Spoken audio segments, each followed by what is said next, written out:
Okay, well, firstly, good morning and thank you for accepting this interview with Outriders. As you know, we are currently Thank you guys working. for having me. Thank you. As you know, we are currently working in Radar, that is a big database collecting positive responses to the effects of COVID-19.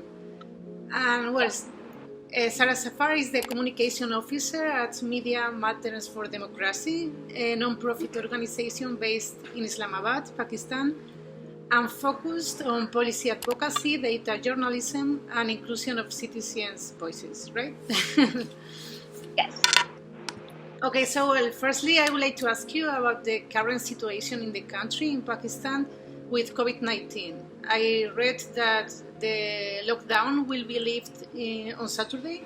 So if you can tell me about it, how it was and how it is. Yes, there's been a lot of criticism about the lockdown and generally how the government has been handling the situation.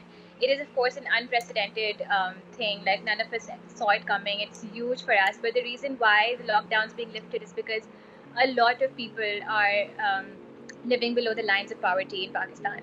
And the Prime Minister is reiterating that we cannot afford to have a lockdown for a long time because uh, a lot of people are going to remain hungry. Like the daily wage workers in this country, it's very difficult for them to for the lockdown to prolong. It's going to affect them very adversely.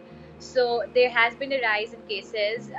The curve has not been flattening. We are reporting about, I think, 25,000 cases, amongst which we have about 600 people have died, which is global in terms of global numbers. It's not a lot, but it's of course still a reason for concern. Our schools and public transport, I think, will remain closed.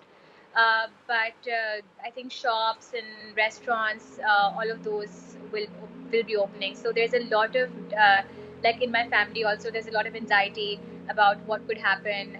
But let's see. We can't really say anything. Yeah, I think in every country it's like that. Let's try.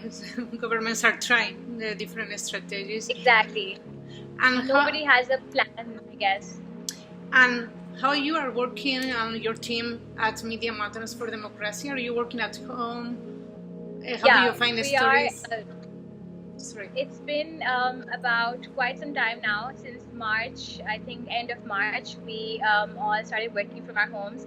I shifted back to my hometown. I work in another side. I work in Islamabad. I live in Lahore. So I moved back home, and the rest of my family members also came back. So initially, it was like, a jubilant sort of atmosphere. We were really happy that, oh, we're all together, we're home again. It was like the holidays. But, then as a week or two went by, it started like sinking in that this is a really serious situation.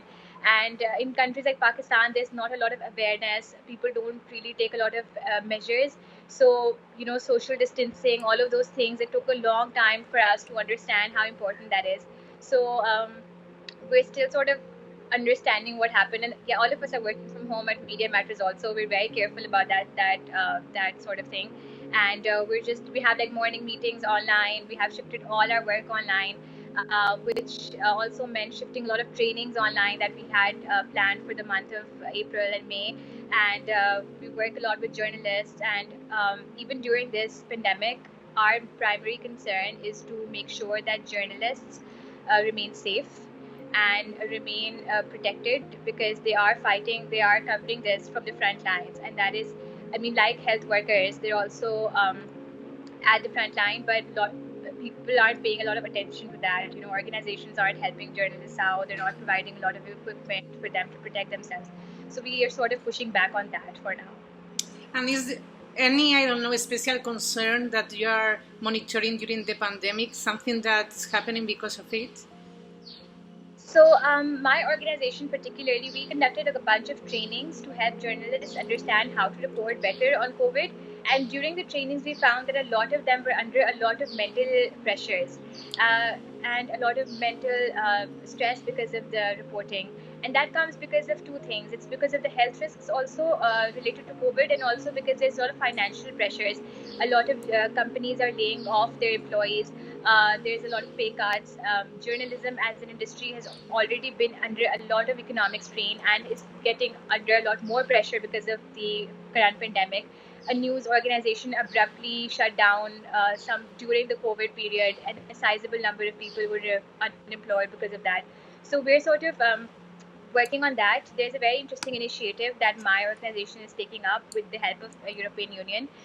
We're sort of creating a mental health helpline for journalists, where they'll be linked to a therapist or somebody like any mental health professional, and they can talk about their stresses and worries. It's again, the issue is that mental health is a very stigmatized topic in Southeast Asia. We don't really talk about that. The first response that we get is don't be sad, and of course that does not work. So we're working on that. I think till the end of May we will be launching this officially, but till then we're sort of collecting data from journalists who might be interested, and it will we can as in, it's we're going to get them more like health benefits as well, but the primary thing that we're getting them is mental health care. So that's an interesting thing that I think would I don't know, ease some pressure off from journalists. And this tool that you are explaining is by a phone, or they have to call to someone, or is an application? How does it work? Yeah, we're sort of partnering with a digital healthcare app called Sehat Kahani, which works in Pakistan, and we're sort of partnering with them, and about I think 170 journalists will get access as free access to this helpline. Because of our because of our selection, we will connect these 170 journalists and offer them a healthcare solution. So we're not going to be providing them with a therapist ourselves. That's the work of the already that's in place, the digital health solution app called Sehat Kahani, and we're just going to link them up with that and offer them free services. So that is something that's we're working on it right now. And did you feel that because of the pandemic, because I read something on your website, there is more surveillance or more, I don't know, the police are monitoring the activity of journalists? Did you feel that? Basically, that's been happening since a lot of years in Pakistan. Censorship is something that, and surveillance is something that journalists have been pushing back on and facing since the beginning of journalism in Pakistan. But now that it's happening, it's basically sort of, I mean, their surveillance has this new term that it's because of healthcare. They're taking care of our health. That's why they want to monitor who we're talking to. They're monitoring who we're interacting with, where we're going. And I mean, it's under the facade of being under like the healthcare sort of aspect, but we are afraid that this could allow the government and other agencies to sort of, I mean, have like an opening into our lives, and having access to surveillance for a longer period of time, even after the pandemic. So that's a huge concern, I think, and I think that's global. And I was reading about it. It's not just in Pakistan; it's everywhere. The health versus privacy debate is really concerning, because we're allowing, and we understand why they're doing it. I mean, I understand why they would want to track me right now, but what if they never stop? What if they just keep on tracking? And that's something that we're looking at and we're concerned about. Yeah. Well, as you know, in Radar we are collecting positive responses, and I would like to ask you if you can mention another positive responses that maybe you saw in the country, maybe grassroots initiatives, something that you saw that you would like to mention. I think the overwhelming amount of help that people are giving out in terms of charity is, I think, something that is really positive in Pakistan. We're generally a very charitable nation, but in this particular pandemic, despite the fact the country is in immense economic pressure, there are people who are willing to, donate a lot of money to the poor, to the people who are suffering, who are the bottom most of our poverty lines. I think that's a really great response. I saw so many people helping out, sending the PPE, hazmat suits and everything to doctors as well. They were collecting money from that. Young people, young children, they're stepping out. They're holding all these donation drives, and I think that's one really positive thing that I've seen during the pandemic. And there isn't any special fund created by the government or local governments for the situation? Yeah, there's a there's a lot of charity work happening in terms of that also. The government is collecting donations, and private organizations are also collecting a lot of money.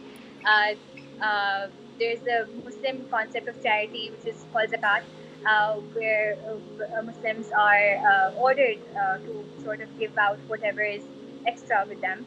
And during the month of Ramadan, we see a lot of people are, generally more, they're willing to like help out more because it's a holy month and all of that. So in that spirit, we see a lot of people donating a lot of money. But that's again to think that that's not a sustainable solution. There needs to, of course, be something else in place that could help out the daily wage workers um, in this tough time. Yeah, well, thank you so much. I don't know if you would like to add something that I didn't ask about your job or something that Yeah, we didn't I mention. think generally, I want to just add that media workers in Pakistan, since I work in an organization that focuses on them, a lot of their work is taken for granted, and the difficulty that they're having in reporting is something that's not talked about. We talk about how doctors are at the front line, and the whole country is offering support to them, but nobody really talks about how journalists are also suffering a lot in this situation. And I think more attention needs to be given to them also. If there's a donation, then I think that their families can also be supported. My organization is helping them out in the mental health aspect, but that's something that I think needs to be appreciated for at the very least. Okay, thank you so much, Sarah. Thank you for Thank you. participating, and please stay in touch. Maybe we can do something in the future Of course, together. We will love sure, it. sure.